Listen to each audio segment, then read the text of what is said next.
नमस्कार दोस्तों, I am doctor Subhash, motivator trainer. तो दोस्तों, आज की वीडियो में मैं एक ऐसे टॉपिक के साथ आपके साथ रूबरू हुआ हूँ जिस टॉपिक का मेरी ज़िंदगी में बहुत अहम महत्व है, आपके ज़िंदगी में भी अहम महत्व हो सकता है।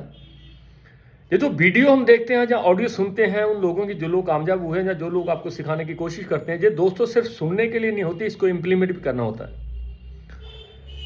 बहुत सारे लोग जिंदगी में फेल इसलिए हो जाते हैं कि वो जिंदगी में सिर्फ और सिर्फ ब्लेम करते हैं।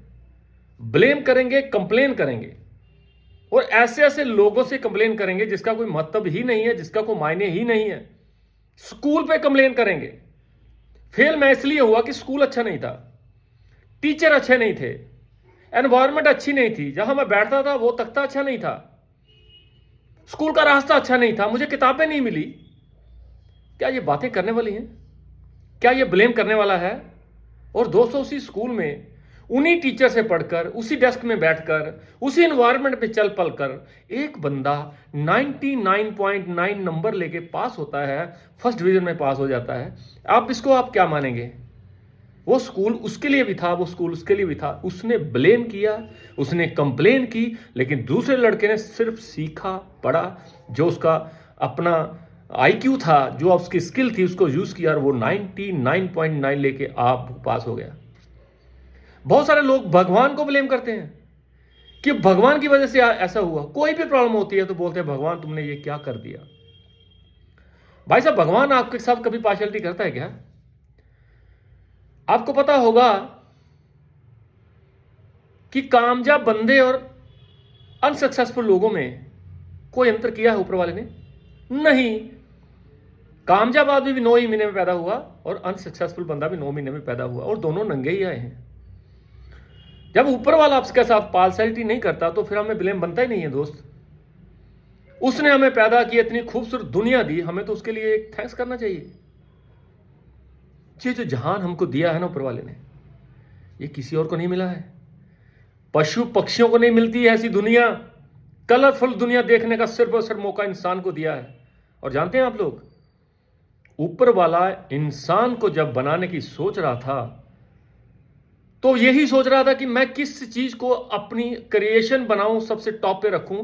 और उसने सोचा कि ऐसी एक शख्सियत, ऐसी ऐसी क्रिएशन करूंगा जो अपने आप में एक नाम बनाएगी, तो वो था इंसान। 84 लाख जूनों के बाद इंसान जून मिलती है दोस्तों, आपको पता होगा, ग्रंथों में लिखा है, पढ़ा है आपने। और 84 लाख बार इंसान को बनाने के लिए भगवान फेल हुआ है। वो भेड़िया, बकरी, कुत्ता बनाना नहीं चाहता था। वो कैसी क्रिएशन को बनाना चाहता था जो उसका नाम रोशन करे, जहां वो दुनिया में सुधार करे, वो था इंसान। हमें थैंक्स करना चाहिए कि हमें इतनी खूबसूरत दुनिया दी उसने, जो इतनी कलरफुल दुनिया दी, जो किसी को नहीं मिलती है दोस्तों। आज पशु पक्षी कुछ भी देख लो, इंसान को छोड़ के वो वैसे के वैसे हैं जो आज 10 साल पहले थे, आज भी 10 साल पहले ही। आज भी कुत्ता वैसे चलता है जैसे 10 साल पहले चलता था, लेकिन इंसान में कितना बदलाव आ गया। वो कैसे आया? वो ऐसे आया कि उसने आपको एक दिमाग दिया कि इस दिमाग को यूज करेंगे, जैसा आप करना चाहें आप कर सकते हो, लेकिन ये विकल्प किसी और के पास नहीं है, सिर्फ और सिर्फ इंसान के पास है। हमें भगवान का एहसानमंद रहना चाहिए हमेशा, क्योंकि उसने हमें एक बहुत नायाब तोहफा दिया है। वो है ये दुनिया, ये लोग, ये इन्वायरमेंट, ये हंसती फिरती कलरफुल दुनिया।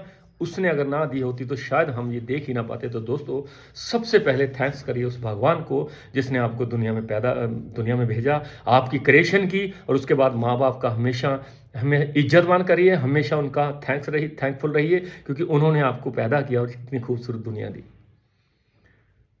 क्या चाहते हैं आप भगवान से? जब भी कोई प्रॉब्लम आती है तो आप बोलते हैं भगवान मेरा आपने बुरा किया। भगवान बुरा कभी कर ही नहीं सकते। जो भगवान ने दिया है ना दोस्त, सदियों से, करोड़ों सालों से हमें ऑक्सीजन फ्री में दिया जा रहा है कि नहीं? और जिसकी हमें अहम जरूरत है। अगर एक दिन में हमें ऑक्सीजन ना मिले तो हम मर जाएंगे।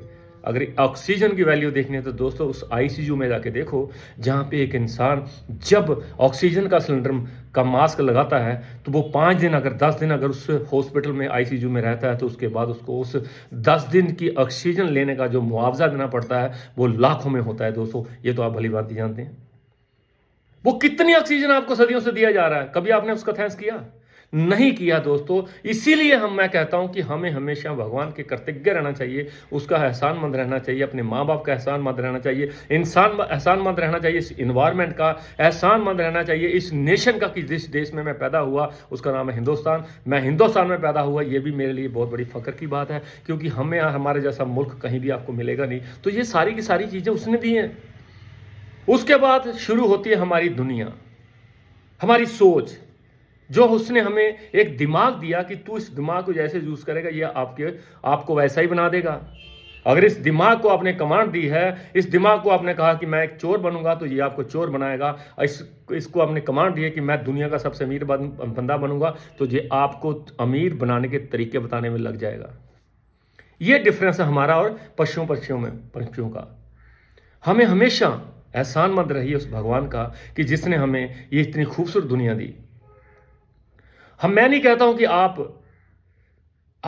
दिन रात काम करो, मैं नहीं कहता हूं, लेकिन मैं ये कहता हूं कि अगर आप सच्चाई के साथ उस भगवान का सुबह उठिए, सुबह उठने के बाद उसका थैंक्स करिए, हे प्रभु आज जो मुझे आपने एक पल दिया है इसके लिए मैं आपका हमेशा एहसानमंद रहूंगा। बहुत सारे लोग आपने देखे होंगे, कोई वेट लिफ्टिंग कर रहा है मर जा रहा है, कोई चलता हुआ गिर रहा है मर जा रहा है, कोई एक्सीडेंट में मर रहा है, किसी के हाथ नहीं है, किसी के पांव नहीं है, कोई बंदा चल नहीं पा रहा है, कोई बंदा बोल नहीं पा रहा है, किसकी आंखें नहीं है, कोई जन्म से अंधा है। अरे हम उससे तो अच्छे हैं। अगर हम पूरे के पूरे इंसान हैं, पूरे के पूरे ऑर्गन काम कर रहे हैं, तो हमें एहसानमंद रहना चाहिए इस भगवान का कि प्रभु आपने मुझे ऐसा शरीर दिया, ऐसी दुनिया दी, अब मैं काम करके दिखाऊंगा और मैं आपका कि अच्छी क्रिएशन बताऊंगा, बन के दिखाऊंगा। जब उसने हमें एक अच्छी क्रिएशन का नाम दिया है तो दोस्तों हमारा फर्ज बनता है कि हम भी उसकी अच्छी क्रिएशन का उसको एक नमूना तो दें कम से कम। अच्छे काम करके अगर आप ऊपर जाएंगे तो आप पे वो क्या करेगा, फख्र महसूस करेगा कि मैंने एक ऐसी क्रिएशन जो 84 लाख जूनों के बाद मैंने इंसान को बनाया था, वो इंसान है जो अच्छे काम करके ऊपर आया है। अगर हम बुरे काम करके ऊपर जाएंगे तो जवाब वहीं वो शर्मिंदे होंगे, भगवान शर्मिंदे होंगे कि यार इस बंदे को तो मैंने दिमाग दिया था, इतनी खूबसूरत दुनिया दी थी, फिर भी इसने बुरा ही काम किया। बुरा काम करना कोई बड़ी बात नहीं है, अच्छे काम करने में टाइम लगेगा। और अगर आप चाहते हो कि हम दुनिया के अंदर एक अच्छा मुकाम हासिल करें तो आपको उस भगवान का हमेशा शुक्रगुजार करना चाहिए, माँ बाप का शुक्रगुजार करना चाहिए, इन्वायरमेंट का शुक्रगुजार करना चाहिए, पड़ोसियों का शुक्रगुजार करना चाहिए, शुक्रगुजार करना चाहिए उस नेशन का जिसके साथ हम रह रहे हैं, शुक्रगुजार करना चाहिए उस हर सांस का जो भगवान हमें दे रहा है। और दोस्तों इंसान एक ऐसा प्राणी है उसके हिसाब से, इंसान एक ऐसा प्राणी है जो जिंदगी में कुछ भी अगर हासिल करना चाहे, एक बार ठान ले तो दोस्तों वो दुनिया के अंदर कुछ भी कर सकता है। और बहुत सारे लोगों ने बहुत कुछ करके दिखा दिया। अब आपकी बारी है, आप करना क्या चाह रहे हैं? डिसाइड करिए उस सपने को, डिसाइड करिए उस मंजिल को, डिसाइड करिए उस टारगेट को जो आप जिंदगी में करना चाहते हैं, और उसको मुद्दे नजर रखते हुए काम करिए। ऐसा नहीं होगा कि वो टारगेट आपने ले तो लिया लेकिन उसके हिसाब से काम ही नहीं हो रहा। आपको गाड़ी चाहिए तो अपने आप से एक क्वेश्चन करना पड़ेगा, आपको गाड़ी क्यों चाहिए? क्या अहमियत रखती है गाड़ी आपकी जिंदगी में, आपकी फैमिली में, आपके लिए? अगर जवाब आ रहा है कि गाड़ी मिल जाएगी तो भी अच्छा है, नहीं मिल जाएगी तो भी अच्छा है, अगर जवाब ऐसा आ रहा है तो दोस्तों जिंदगी में कभी बड़ी गाड़ी आपके घर आएगी ही नहीं। आप सपने के साथ खिलवाड़ कर रहे हैं। अगर ऐसा सपना देख रहे हैं तो आपको सपना देखने का हक ही नहीं है। सपना देखिए। अगर मुझे कोई पूछे कि आपको गाड़ी क्यों चाहिए तो मैं उसको बताऊंगा कि गाड़ी मुझे इसलिए चाहिए कि जब भी कभी मेरे माँ बाप को कोई प्रॉब्लम आए, कभी हॉस्पिटल जाना पड़े, तो मैं उसको उस गाड़ी में लेके जा सकूं। मुझे गाड़ी इसलिए भी चाहिए कि जब मैं कहीं शादी में कहीं जाऊं, जहाँ किसी फंक्शन में जाऊं, तो मुझे मेटाडोर में, मुझे बस में, जहाँ मुझे किराए की गाड़ी में जाने की जरूरत ना पड़े, मुझे इसलिए भी गाड़ी चाहिए।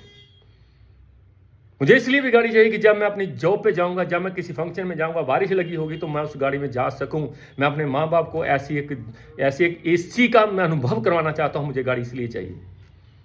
अगर ये गाड़ी आपको नहीं मिलती है तो आपको महसूस होना चाहिए कि मेरा दुनिया में आना सफल, मतलब दुनिया में मैं क्यों आया। मैं अपने आप से क्वेश्चन करूंगा कि अगर मैं आपके फैमिली को एक गाड़ी तक नहीं लेके दे सका तो फिर मेरा आना दुनिया में लख लानता है, मैं क्यों दुनिया में आया। अगर आपको ऐसा फील हो रहा है तो आपका ड्रीम आपके लिए काम करेगा। और उस ड्रीम को पाने के लिए, ये ड्रीम कोई और भी हो सकता है, ये ड्रीम छोटा भी हो सकता है, ये लैपटॉप का भी हो सकता है, ये बढ़िया पेन का भी हो सकता है, बढ़िया कोट पैंट का भी हो सकता है, कोई भी ड्रीम हो सकता है, लेकिन उसको करने के लिए आपको थोड़ी बहुत मुश्किल आएगी। जितना ड्रीम छोटा होगा उतनी मुश्किल कम आएगी, जितना ड्रीम बड़ा होगा उतनी ही मुश्किल ज़्यादा आएगी, लेकिन एक दिन वो ड्रीम पूरा होगा, ये गारंटी है। क्योंकि मैंने बहुत सारे लोगों के ड्रीम्स पूरे होते हुए देखे हैं और हमारे भी बहुत सारे ड्रीम्स पूरे हुए हैं। मैं जब 13 साल की उम्र में था तो मैंने अपनी माँ से कहा कि माँ मैं गाड़ी लूँगा। मैंने मोहल्ले वालों को बोला मैंने गाड़ी लूँगा, और वो मुझे बोलते थे काले कुलुट्टे तू गाड़ी कैसे लेगा, तेरे अब तो बाप तेरे सर के ऊपर साया नहीं है। लेकिन मैंने एक ड्रीम बनाया था 13 साल की उम्र में कि मैं गाड़ी लूँगा, और दोस्तों आज लगभग 20 गाड़ियाँ लेके बेच चुका हूँ। ये सारा का सारा खेल सपनों का है, जो मैंने भी देखे और थोड़े बहुत पूरे हुए, और ज़िंदगी में बहुत सारे और मेरे सपने हैं वो भी मैं पूरे करूँगा। लेकिन उनको सपनों को पूरा करने के लिए मुझे उस भगवान को हमेशा याद रखना है, उसकी दी हुई सल्तनत को हमें हमेशा आभारी रहना है कि हमें इतनी खूबसूरत दुनिया दी। आप भी ऐसा ही करना, भगवान का शुक्रगुजार करके सुबह उठना और कदम रखने से पहले उसका थैंक्स करना कि हे भगवान, आपने मुझे जो आज का दिन दिया है मैं उसके लिए आपके बहुत बहुत आभारी रहूँगा। इसी तरह मुझे काम पे लगाए रहना, मैं लोगों के लिए अच्छे अच्छे काम करता रहूँ। ऐसा करके अगर आप घर से निकलेंगे तो शायद आपका बहुत बड़ा एक मुकाम हो सकता है, हासिल हो सकता है, क्योंकि हम आपकी शुभकामनाओं में हमारा भी कोई ना कोई योगदान है। और मैं चाहता हूँ कि आप लोग इसी तरह भगवान का शुक्र अदा करके घर से निकलें और अच्छे अच्छे काम करें, लोगों से मिलें, लोगों की भलाई के लिए काम करें, उनको साथ लेके काम करें, एक कारवां बनाएं। जब कारवां बनता है तो दोस्तों आपकी इनकम तो बढ़ ही जाएगी। तो इन्हीं शब्दों के साथ इस वीडियो को विराम दूंगा दोस्तों। उसी तरह मैं कहता हूँ कि हंसते रहिए, मुस्कुराते रहिए, और मुस्कुराते मुस्कुराते उसका थैंक्स करते हुए आगे बढ़ते रहिए। Thank you very much.